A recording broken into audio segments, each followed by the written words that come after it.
hausse des rendements obligataires, bonne tenue des marchés à actions, une fin d'année tout en performance que nous allons décrypter aujourd'hui dans notre nouvelle émission.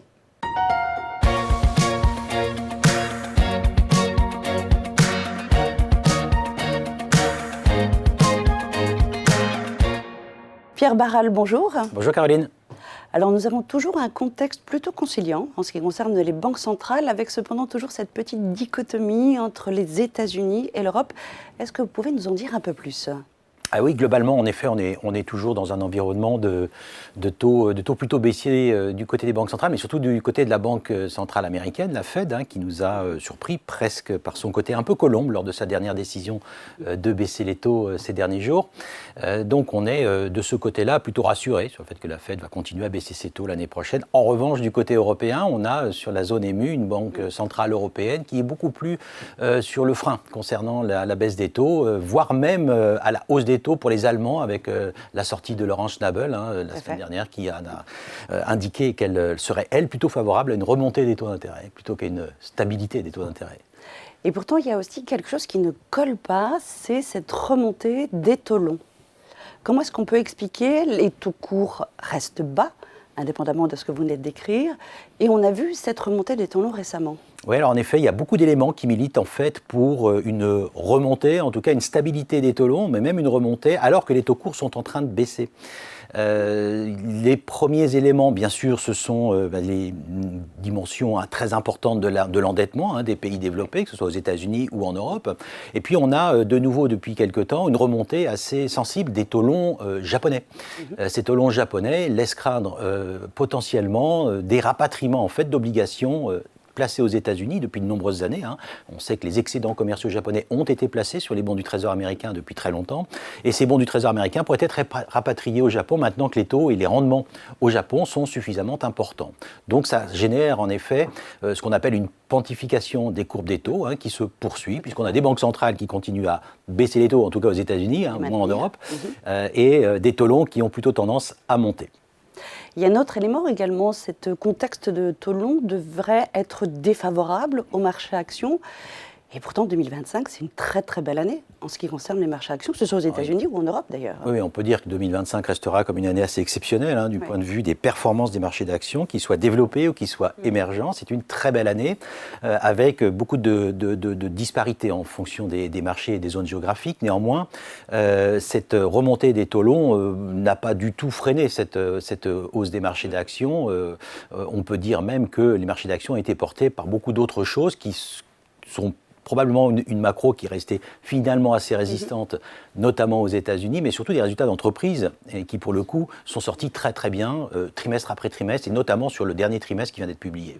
Un petit point de vigilance quand même sur les valorisations de certaines valeurs, je pense aux valeurs technologiques notamment. Oui, tout à fait. C'est ça qui marquera l'année 2025, c'est qu'on est allé très très loin dans les valorisations des secteurs liés notamment à l'IA, et notamment aux États-Unis, mais également en Asie, et donc avec des sociétés qui présentent aujourd'hui des valorisations très tendues et sur lesquelles les investisseurs sont devenus beaucoup plus exigeants en matière de publication de résultats. Et on voit bien que la moindre anicroche, le moindre doute sur même des résultats à venir annoncés par ces sociétés-là, peut générer des mouvements très brutaux sur ces actions-là. Et c'est normal parce que ces actions sont en bulle ou pas en bulle, en tout cas très chèrement valorisées aujourd'hui. C'est vrai. Voilà.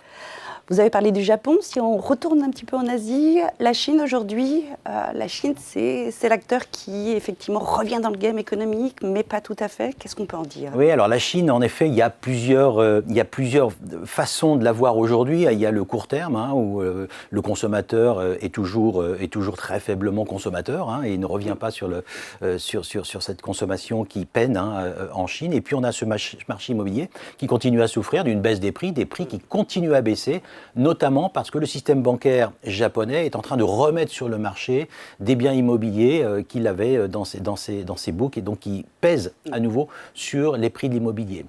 À côté de ça, on a quand même une décision très très forte et un push très fort de la part du gouvernement chinois, qui a lancé une campagne de développement et de soutien à l'économie liée à la technologie et notamment à l'IA absolument incroyable. Et tout ce qui concerne l'IA également, et tout ce qui va autour et qui va avec l'IA, c'est-à-dire notamment la consommation énergétique et la création d'un parc de centrales nucléaires qui est en train d'accélérer à très très grande vitesse sur le territoire chinois. Oui.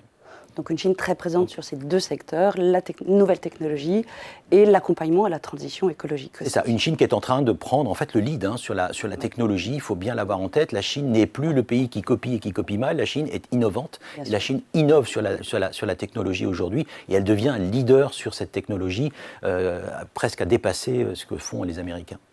Très bien. Et dans ce contexte, nous allons voir quels sont vos choix en termes d'allocation.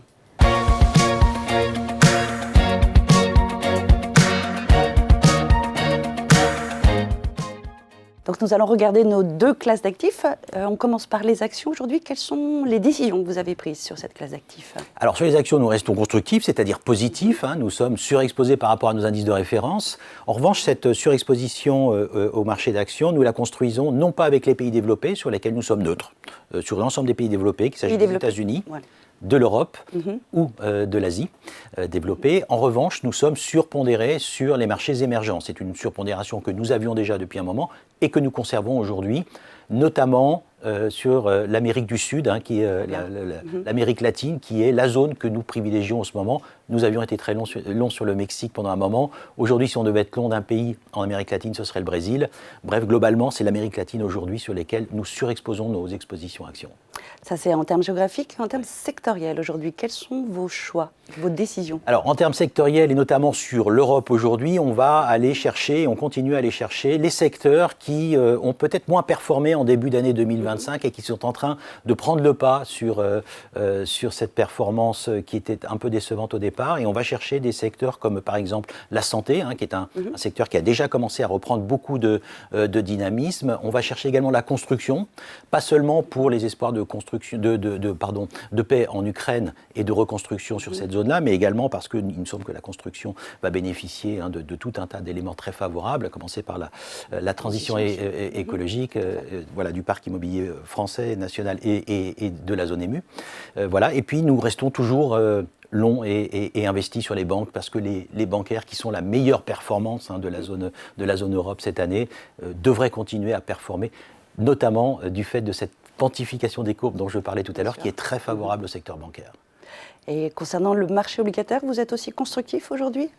Alors, le marché obligataire, on est un peu moins constructif, pour tout vous dire. Je parlais des taux longs tout à l'heure qui ont tendance à remonter. Alors, même s'ils ne remontent pas dans des proportions très importantes, on ne trouve pas aujourd'hui d'intérêt particulièrement fort à rester investi sur les actions. Nous l'étions jusqu'il y a un mois. Et puis, depuis deux semaines maintenant, nous avons décidé de revenir à la neutralité sur notre exposition obligataire.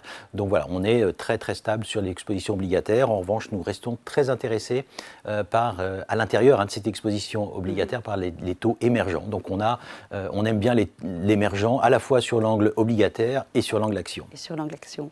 Ce sera la conclusion. Merci beaucoup Pierre. Merci Caroline. Merci à tous également de nous avoir suivis pour ce décrypte hebdo de fin d'année, donc des marchés actions qui se tiennent.